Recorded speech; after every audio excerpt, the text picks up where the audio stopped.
बिस्मिल्लाहिर्रहमानिर्रहीम।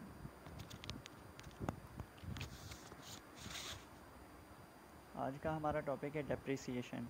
तो डेप्रिसिएशन हमने पहले से डिस्कस किया हुआ है। Depreciation is a expired cost of any tangible non current assets और fix asset which are use in the business, that is called depreciation. अब डेप्रिसिएशन का जो वर्डी मीनिंग होती है वो होती है डिडक्शन, वैल्यू को डिडक्ट करना, that is called depreciation. Depreciation की हमने बात की थी, नॉन कैश आइटम है, इसमें कैश का इनफ्लो या आउटफ्लो नहीं होता है, ठीक है, जस्ट रिकॉर्डिंग होती है। तो डेप्रिसिएशन एक होता है डेप्लीशन, एक होता है एमोटाइजेशन। ये सब वर्ड्स जो हैं इनका मतलब है डिडक्शन ऑफ द वैल्यूज़, लेकिन डिफरेंट टाइप ऑफ एसेट्स पे चार्ज होते हैं। तो आज हम फार्मूले की बात कर रहे हैं। हमारे पास कुछ मेथड्स हैं, उसके थ्रू हम डेप्रिसिएशन को कैलकुलेट करते हैं। तो फर्स्ट हमारे पास मेथड जो है वो SLM है। SLM इक्वल होता है cost minus salvage value divided by estimated useful life. ये जितनी भी चीज़ें हैं आपको गिवन होंगी डेटा में, क्वेश्चन में आपको जस्ट पुट करनी है, ठीक है। तो कॉस्ट आप पहले रखेंगे, सेल्वेज वैल्यू माइनस करेंगे। सेल्वेज वैल्यू को स्क्रैप वैल्यू वो बोलेगा या रेजिडुअल वैल्यू, ये दोनों एक ही बात होती है। स्क्रैप वैल्यू भी आ सकता है, सेल्वेज वैल्यू भी आ सकता है, रेजिडुअल वैल्यू भी आ सकता है।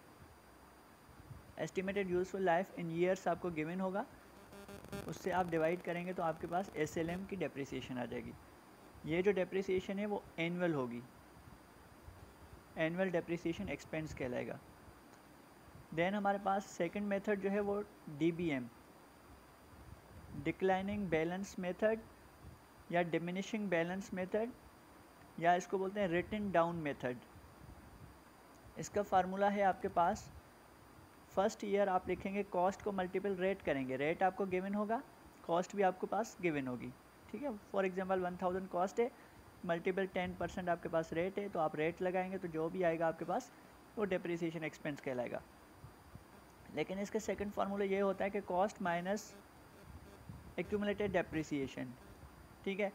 जो आपके पास इक्वल आएगा वो कहलाएगा बुक वैल्यू। बुक वैल्यू पे आप रेट को मल्टीपल करेंगे, book value multiple by rate in percentage. जो आंसर आएगा वो कहलाएगा डेप्रिसिएशन एक्सपेंस। थर्ड मेथड है हमारे पास यूनिट प्रोडक्शन मेथड, या वर्किंग यूनिट्स या सर्विसेज यूनिट्स प्रोडक्शन मेथड। इसका फार्मूला है cost minus salvage value divided by total estimated units. आपने एक साल में कितने यूनिट्स बनाए हैं, ठीक है, टोटल मशीन की जो लाइफ है उसमें कितने यूनिट्स आपने बनाए हैं, ठीक है। तो कॉस्ट आपके पास गिवन होगी, सेल्वेज वैल्यू माइनस करेंगे तो आपके पास डेप्रिशिएबल कॉस्ट आ जाएगी, उसको डिवाइड करेंगे आप एस्टिमेटेड टोटल यूनिट्स, तो आपके पास डेप्रिसिएशन एक्सपेंस पर यूनिट की कॉस्ट आ जाएगी।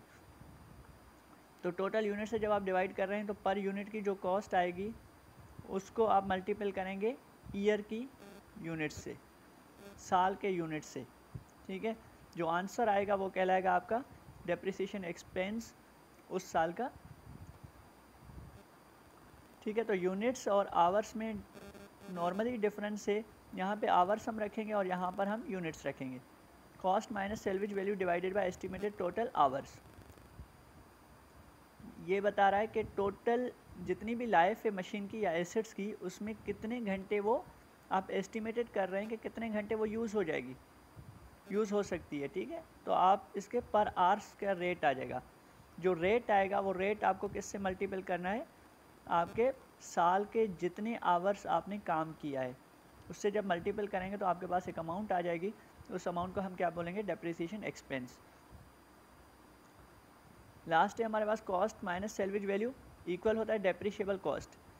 डेप्रिशिएबल कॉस्ट को हम रिमेनिंग लाइफ से मल्टीपल करेंगे और SYDM हमारे पास एक डिजिट्स होते हैं, उससे हम डिवाइड कर देंगे। फॉर एग्जांपल आपने कहा कि 5 साल एक मशीन की लाइफ है, तो पहले साल उसकी रिमेनिंग लाइफ 5 होगा। और SYDM कैसे कैलकुलेट होता है, sum of the year digit method, 1 + 2 + 3 + 4 + 5, ठीक है। तो ये आ जाएगा आपके पास, आई थिंक 15 आ जाएगा, सही है। तो आप क्या करेंगे, 5 डिवाइडेड बाय 15, ये पहले साल की आपके पास डेप्रिसिएशन आ जाएगी। सेकेंड ईयर पे जैसे जाएंगे तो रिमेनिंग में 4 रखेंगे, डिवाइडेड बाय 15 करेंगे। जो आपके पास फ्रैक्शन आएगी उस फ्रैक्शन को किससे मल्टीपल करना है, डेप्रिशिएबल कॉस्ट से। आई थिंक दैट कि आपको क्लियर हुआ होगा। कोई भी सवाल हो तो कमेंट में आप कर सकते हैं। Thank you.